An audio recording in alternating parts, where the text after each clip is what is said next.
মাহিন, তোমার কি আসছে ভাই? প্রবলেমে চলে আসছে। ক্যাপাসিটর নিয়ে তেমন অনেক কিছু দেখছি। সিরিজে হলে হচ্ছে এভাবে ইনভার্স করে যোগ হয়, প্যারালালে হলে হচ্ছে ডিরেক্টলি যোগ হয়। আর আচ্ছা, আরো হ্যাঁ, ঠিক আছে। আচ্ছা, আমি একবার জাস্ট ছোট 1 মিনিট একটু দেখাই ক্যাপাসিটর কেসটা কি ছিল।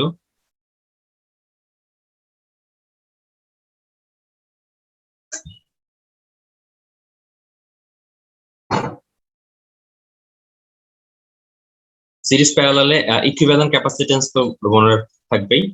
আর এটা সিরিজের জন্য হচ্ছে Q equal to C one V one C two V two CST. এটা হচ্ছে কিউ এর এখানে কিউটা কনস্ট্যান্ট আর এই সাইডে ইন্ডিভিজুয়াল। কোনটা ভাই?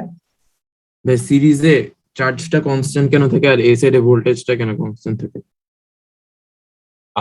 সিরিজে চার্জ কেন কনস্ট্যান্ট থাকে? বিকজ যে কোনো সার্কিটে যে আমরা যে বলি সিরিজ মানে কারেন্ট সমান, এটাকে পড়ছিলাম এমন কিছু। সিরিজ মানে হচ্ছে সেম কারেন্টই ফ্লো হবে প্রতিটা দিয়ে, এবং সেম কারেন্ট যেহেতু ফ্লো হবে প্রতিটা দিয়ে, so I equal to Q by T. প্রতিটা সেম কারেন্ট থাকা মানে কি প্রতিটা চার্জের অ্যামাউন্ট সেম হবে।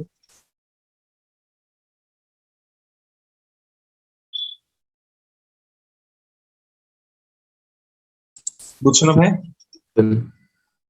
আর ভোল্টেজ সমান কেন? বিকজ চিন্তা করে দেখো, এই যে ক্যাপাসিটর তারও দুই পাশের নোড হচ্ছে এটা, এই ক্যাপাসিটরের দুই পাশে সেম জিনিস।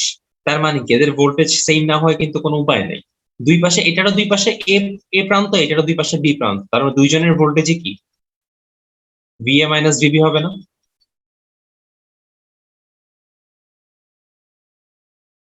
হ্যাঁ ভাইয়া বুঝছি ভাই, এটা বুঝছি, কিন্তু এখানে কিউটা কেন কনস্ট্যান্ট হয়, বা প্যারালালে কিউ কেন কনস্ট্যান্ট না?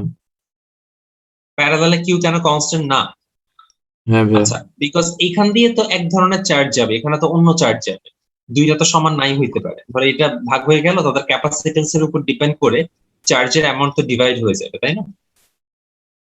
তো এখানে যে চার্জটা আছে, এখানে দুইটা তো সমভাগে ভাগ হয়ে যাবে। আচ্ছা, হ্যাঁ ভাইয়া বুঝছি এখন।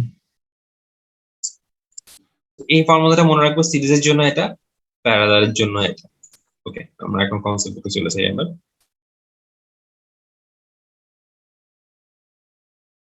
সো এটা একটু দেখো, দুইটা মেটালিক স্ফিয়ার, তাদেরকে হচ্ছে কানেক্ট করা হচ্ছে একটা থিন ওয়্যার দিয়ে, কিউ এর ভ্যালু দিয়ে দিচ্ছে। আলাদা আলাদা দুইটা, এখানে কিন্তু দুইটা আলাদা আলাদা ক্যাপাসিটর। হ্যাঁ, তো প্রথম ক্যাপাসিটরের জন্য দুইটাকে হচ্ছে কমন পটেনশিয়াল এন্ড চার্জ। আচ্ছা, তো দুজনের চার্জ যোগ করে দিলাম, Q1 plus Q2 C1 plus C2V। So V equal to Q1 by এটা। আচ্ছা, একটু কি বোঝা যাচ্ছে? গেছে আমি আলাদা আলাদা করে রাখি। Q1 equal to C1V, Q2 equal to C2V, Q1 plus Q2 equal to C1 plus C2V। তার মানে V ইকুয়াল টু হচ্ছে Q1 plus Q2 by C1 plus C2। একটু তো ক্লিয়ার মনে হয় না?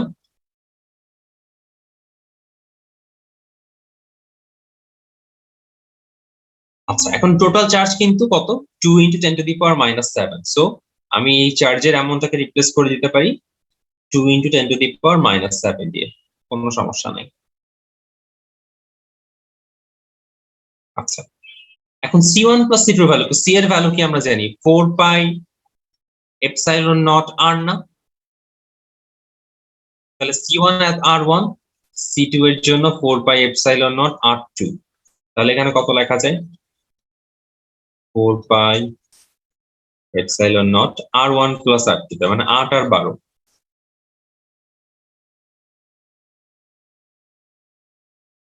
সেখান থেকে কিন্তু ভোল্টেজের ভ্যালুটা পেয়ে যাবে। কত আসছে দেখো তো, ক্যালকুলেট করে। আচ্ছা, এখানে লিখে দেওয়া আছে 9000। সেখান থেকে আমি ভোল্টেজ পেয়ে গেলাম।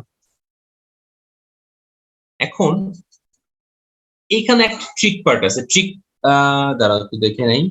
রাইট, এখানে ট্রিকি পার্টটা কি? এখানে যেহেতু বলে দিচ্ছে ডিটারমাইন কমন। ওকে ওকে, ভি এর ভ্যালু বের করলাম আমরা Q1। হ্যাঁ, এখন বলে দিচ্ছে যেহেতু পটেনশিয়ালটা কমন, তার মানে এখান থেকে কিন্তু আমার বুঝে নিতে হয়েছে যে তারা প্যারালাল কানেকশনে আছে, বিকজ বলে দিছে পটেনশিয়ালটা এখানে কমন পটেনশিয়াল বের করতে বলছে, কমন চার্জ বের করতে বলে নাই। কমন পটেনশিয়াল মানে এটা হচ্ছে C1, এটা হচ্ছে C2, দুইজনের কমন পটেনশিয়াল কত এটা আমাকে বের করতে বলতেছে। তার মানে এখান থেকে আমি বুঝে ফেললাম যে এই কাহিনীটা কিসের কাহিনী, এটা হচ্ছে প্যারালালের কাহিনী, এবং কমন পটেনশিয়াল কিন্তু অলরেডি আমরা বের করে ফেলছি। তাহলে আমার কি দরকার, আমার দরকার হচ্ছে চার্জ বের করা। এখন আমি স্লাইডটাতে একটু যাই, স্লাইডে দেখো কি আছে, Q1 by C1 equal to V। আমি V জানি, আমি C1 জানি, এখান থেকে Q1 বের করব। সিমিলারলি আমি V জানি, আমি C2 জানি, সেখান থেকে আমি Q2 টা বের করব। সো দেন এখানে এই যে V টা আছে দেওয়া, তাহলে আমি যদি ফর্মুলা লিখি Q1 by C1 equal to Q2 by C2 equal to V। আমি V জানি, আমি C1 জানি, C2 জানি, তার মানে Q1 ও বের করা যাবে, Q2 ও বের করা যাবে। বুঝলাম কেমনে? ওই যে কমন পটেনশিয়াল ওয়ার্ডটা লেখা ছিল, তাই না? যদি কমন চার্জ কথা লেখা থাকতো তাহলে আমরা বুঝে ফেলতাম এটা সিরিজ কানেকশন। তাহলে কি Q1 এর ভ্যালু চেঞ্জ হতো? হ্যাঁ ভাই, যদি কমন চার্জ লেখা থাকতো তাহলে আমরা এই ফর্মুলা অ্যাপ্লাই করতাম, C1 B1। তখন আসলে এইভাবে ম্যাথটা করা যাইতো না, তো তখন তো V তো কমন না, তুমি এই ভিটা বের করতে পারতাম না। তখন Q equal to C1 B1, আবার Q equal to C2 B2, এরকম হতো।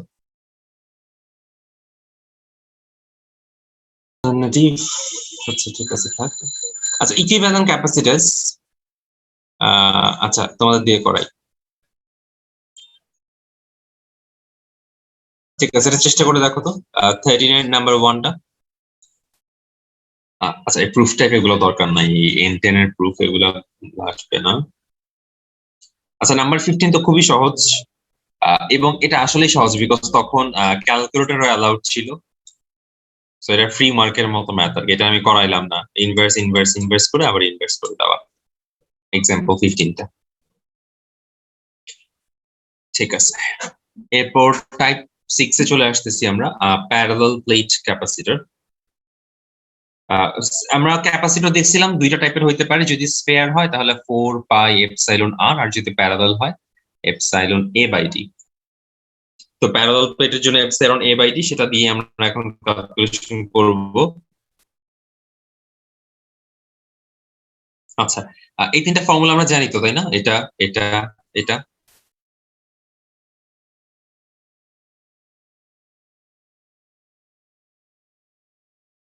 ডাইইলেকট্রিক কনস্ট্যান্ট জিনিসটা কি একটু আবার বলবো?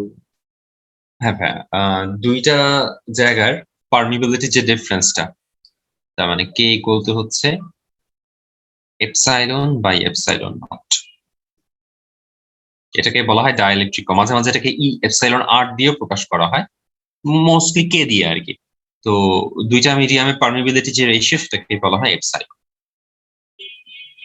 সিমিলারলি এটাকে এটাও বলা যায় এফ নট, অনেকভাবেই লেখা যায়, আমি সবগুলো লিখে দিতে আরো।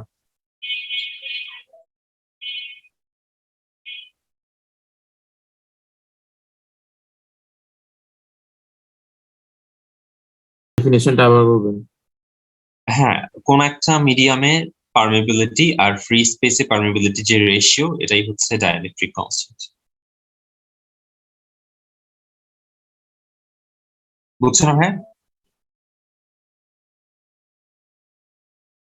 হ্যাঁ ভাই বুঝছি। এক্সাম্পল 16 এ আসতেছি আমরা, ক্যাপাসিটর ক্যাপাসিটেন্স দিয়ে দেওয়া, সি এর ভ্যালু 20 মাইক্রোফ্যারাড, ভি দিয়ে দেওয়া। ও ওয়েট, চারটা ক্যাপাসিটর প্যারালালে কানেক্টেড, তার মানে সিপি এর ভ্যালু আসলে 80 হয়ে যাচ্ছে, আর ভোল্টেজ হচ্ছে 2 ভোল্ট। কিউ এর ভ্যালু বের করতে বলতেছে। আচ্ছা, ম্যাথের কোশ্চেনটা বুঝতে কার কোনো সমস্যা আছে?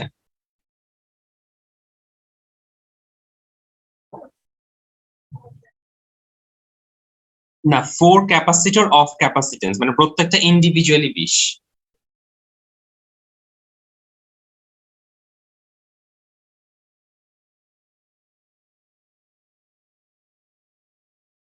দরকার নাই। কেন দরকার নাই? বিকজ কানেকশন গুলো আসলে কিভাবে, এটা যদি ব্যাটারি হয়, এটা একটা ক্যাপাসিটর, এটা একটা ক্যাপাসিটর, এটা একটা ক্যাপাসিটর, এটা একটা ক্যাপাসিটর, তারা প্যারালালে তো, ঠিক আছে? সো তাদের ইকুইভ্যালেন্ট ক্যাপাসিট্যান্স কত এটা আমার আলাদাভাবে বের করার দরকার নেই। আমি জাস্ট এটা চিন্তা করি Q1 ইকুয়াল টু কত, C1V, এটা কি বোঝাচ্ছে? প্যারালালের জন্য আমরা যদি স্লাইডটা একটু দেখি,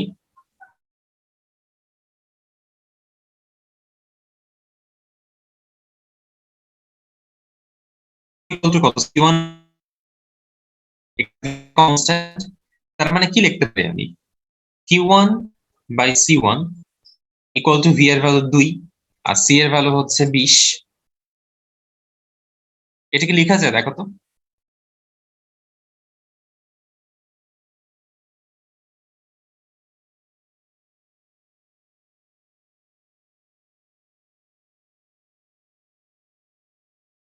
আরেকবার বলবো?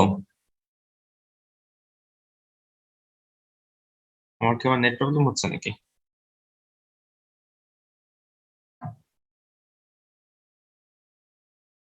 হ্যাঁ ভাই, এটা যেহেতু প্যারালাল কানেকশন, ফিগারটা তো বুঝছো তাই না? ফিগারটা কিভাবে আঁকলাম, এই ফিগারটা, তো এটার সাথে আমি এটা যদি কম্পেয়ার করি, যেহেতু প্যারালাল কানেকশন, সো আমি কি করব, প্রতিটাতে ভোল্টেজ কনস্ট্যান্ট, সো Q1 এর ভ্যালু আসলে কত হবে, বা Q1 by C1 equal two কি 2 লিখবো না?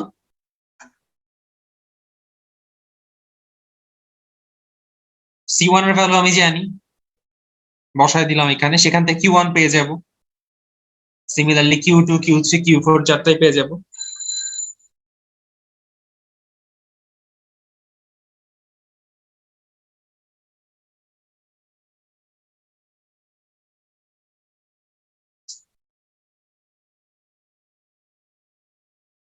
কত আসবে ক্যালকুলেট করলে? হোপফুলি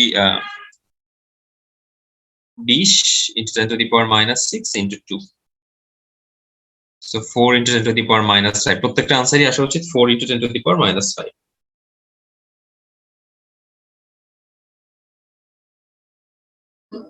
এটা কি ক্লিয়ার কিনা দেখো তো ভাইয়া? কাজ তো করতে পারতাম আই থিঙ্ক, দাঁড়াও একটু চিন্তা করি।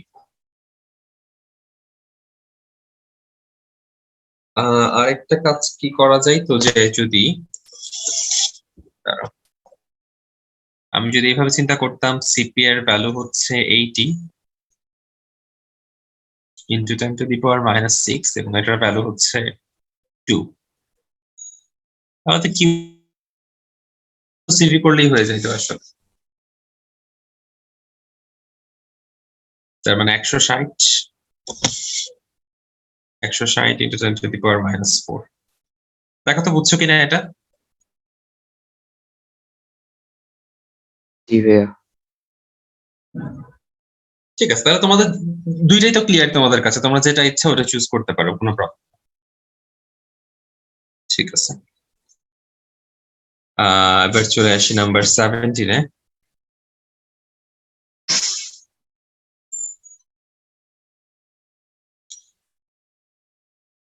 আচ্ছা, এটা একদম ইজি, তোমরা ট্রাই করে দেখো তো।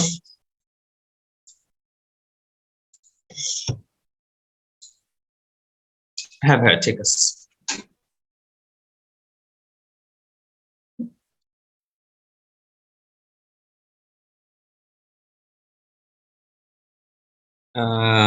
টাইপ 7-এ চলে আসি। আমরা এনার্জির 3টা ফর্মুলা দেখছিলাম ক্যাপাসিটরের, half CV square, half QV আর half Q square by C, 3টা ফর্মুলা দেখছিলাম।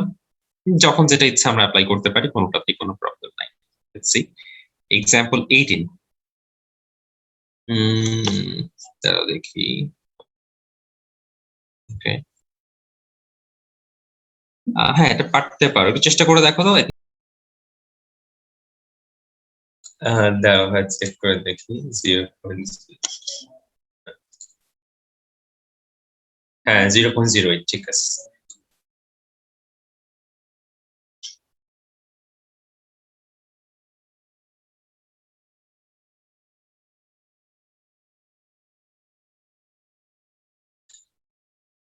হ্যাঁ ঠিক আছে ভাই, তুমি 19 নাম্বারটা ট্রাই করতে পারো, বাকিতে এই জিনিসটা জানাই আমাকে।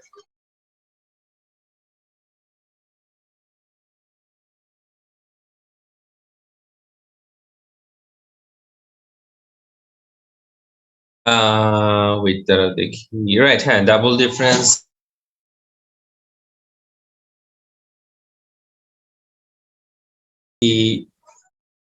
আচ্ছা 20 নাম্বারটা কি বড় হবে? আচ্ছা এটাও হ্যাঁ পারবা, ঠিক আছে ট্রাই করে দেখো 20 নাম্বারটা।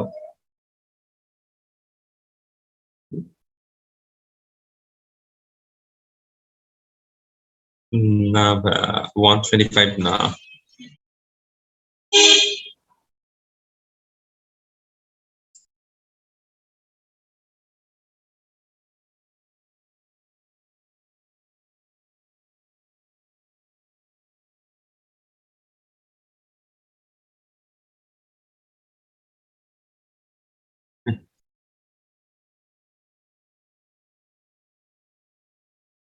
টু আর থ্রি ক্যাপ হ্যাঁ 2 আর 3 না 10 ভোল্ট যাবে না অ্যাকচুয়ালি, 10 ভোল্ট যাবে না কি বিকজ হচ্ছে কিছু ভোল্টেজ ড্রপ হবে হচ্ছে 5 ক্যাপাসিটরটাতে, যেটাই যে ভোল্টেজ যাক না কেন ভোল্টেজের ভ্যালুটা সেম থাকবে।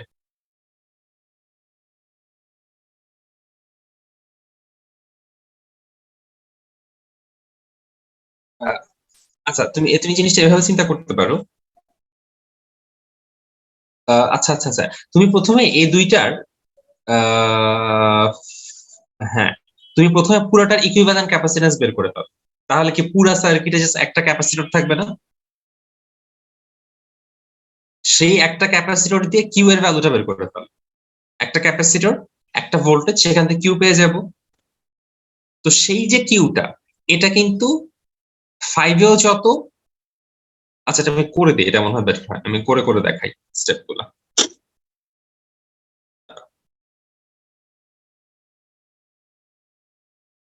তো প্রথমে আচ্ছা ইকুইভ্যালেন্ট আমাকে একটু বলো তো এটার ভ্যালুটা কত আসে? 1/5 আর 3 2 তো 5 2.5 আসবে, রাইট? সো 2.5 একটা সার্কিটে ভোল্টেজ হচ্ছে এখানে 10 ভোল্ট, ক্যাপাসিটর হচ্ছে 2.5, ঠিক আছে কোনো সমস্যা নাই। তাহলে আমি যদি কারেন্টের ভ্যালু বের করতে চাই কিউ ইকুয়াল টু হচ্ছে সিভি, তাহলে আচ্ছা এখানে তো মাইক্রো, তাহলে 2.5 10 টু দি পাওয়ার -5 হয়ে যাবে। এই যে কিউটা, এই কিউটা কোথায় কোথায় আসলে?